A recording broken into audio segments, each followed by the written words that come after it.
আসসালামু আলাইকুম, welcome to my tidy nest. আজকে আপনাদের সঙ্গে শেয়ার করছি আমার প্রিয় কর্নারটি কিভাবে অ্যারেঞ্জ করেছি তারই ছোট্ট একটি ভিডিও। অনেকেই জানেন আমি নিজের তৈরি জিনিসপত্র দিয়ে ঘর সাজাতে বেশি পছন্দ করি। তারপরও কিছু জিনিস থাকে যেগুলো নিজে তৈরি করা যায় না। শখের কিছু জিনিসপত্র ঘর সাজানোতে অ্যাড করেছি, যেমন এই বাঁশের ল্যাম্পটা। ফোম ক্লে দিয়ে বানানো আমার এই শিউলি আয়নাটি আপনারা অনেকেই ভিডিও এবং ছবিতে দেখেছেন। বেশ কিছু কাজের ভেতরে এটা আমার অনেক পছন্দের একটি। আর্টিফিশিয়াল ফুলের ক্ষেত্রে আমি কেন জানি বারবার গোলাপকেই পছন্দ করি। আমার কাছে অনেকগুলো কালারের গোলাপ রয়েছে। প্লাস্টিকের ঝুড়ি থেকে কর্নার প্লেসমেন্ট তৈরির ভিডিও আপনারা নিশ্চয়ই এর আগে আমার পেজে দেখেছেন। তো এটা আমি আসলে এই কর্নারটার জন্যই রেডি করেছিলাম।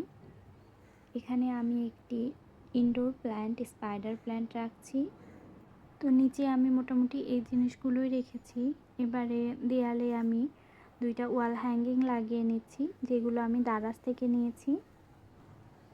এই কর্নারটার জন্য আমার প্রথম কেনা কিছু বলতে এই ওয়াল হ্যাঙ্গিং দুটোই। তো আমি এখানে রাখছি মাটির মটকা দুটো, যেগুলো আমি কালার এবং মিরর লাগিয়েছি। আমার করা গ্লাস পেইন্টের জার এবং দুইটা ফ্লাওয়ার শোপিস, যেগুলো আমি গিফট পেয়েছি। ক্যানভাস ক্লথে প্রথমবারের মতো আমি পদ্ম আর্ট করেছি, এটাই এখানে রাখছি। সাথে আছে আমার গিফট পাওয়া মিনি সাইজের ফ্লাওয়ার ভাস এবং রাখছি মানি প্ল্যান্ট।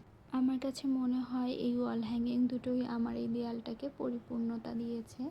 এখানে এই সুইচ বোর্ডটাকে হাইড করতে আমি আমার বহু আর্টটি সেট করে দিয়েছি। আসলে আমার কাছে মনে হয় ঘর সাজানোর জন্য আহামরি জিনিসের থেকে নিজের কাছে যা আছে এগুলো দিয়ে সাজিয়ে রাখলেই অনেক বেশি সুন্দর লাগে। তবে কিছু জিনিস থাকে শখের, যেগুলো নিজের ঘরে থাকলে একটা মানসিক প্রশান্তি কাজ করে। আসলে শখের সাথে কোনো কিছুর তুলনা হয় না, তাই না? তবে কিছু জিনিসে আমাদের সীমাবদ্ধতাও থাকা উচিত। যেমন আমার শখ যেন এমন না হয় যাতে করে আমি কারোর সঙ্গে প্রতিযোগিতায় লিপ্ত হলাম, সে একটি জিনিস ঘরের জন্য করছে জন্য আমি আরও দুইটি করে ফেললাম। এগুলো আসলে প্রতিযোগিতা, যেগুলো আমাদের মানসিক শান্তিটাকে নষ্ট করে। এগুলো বেশি জ্ঞানের কথা হয়ে গেল। যাই হোক, আমার যেটা মনে হচ্ছিল সেটাই আপনাদের সঙ্গে শেয়ার করলাম, কারণ ইদানিংকালে বেড়েছে ঘর সাজানোর প্রবণতা এবং এর সাথে সাথে বেড়েছে নতুন নতুন জিনিস ঘরে অ্যাড করার একটা চাহিদা। তো সব কিছু মিলেই আর কি বিষয়টা মনে হলো। আমাদের আল্লাহ তাআলা যতটুকু সামর্থ্য দিয়েছে এইটুকুতে যদি আমরা সন্তুষ্ট থাকি, তাহলে মনে হয় সব দিকে তাকালেই একটা প্রশান্তি দেখতে পাই। তো অনেক কথা বলতে বলতে আসলে আমার ঘর মোটামুটি গোছানো শেষ এবং এদিকে দিন থেকে রাতও হয়ে গিয়েছে। তো আমি আমার ঘরের সন্ধ্যার এই সময়টা ভীষণ ভীষণ পছন্দ করি।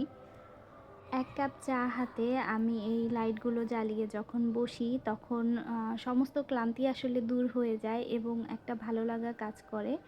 এই কর্নারটাতে আসলে আমি আমার সমস্ত পছন্দের এবং নিজে করা ছোটোখাটো জিনিস দিয়ে সাজিয়ে রাখতে চেয়েছি এবং সেভাবেই করেছি।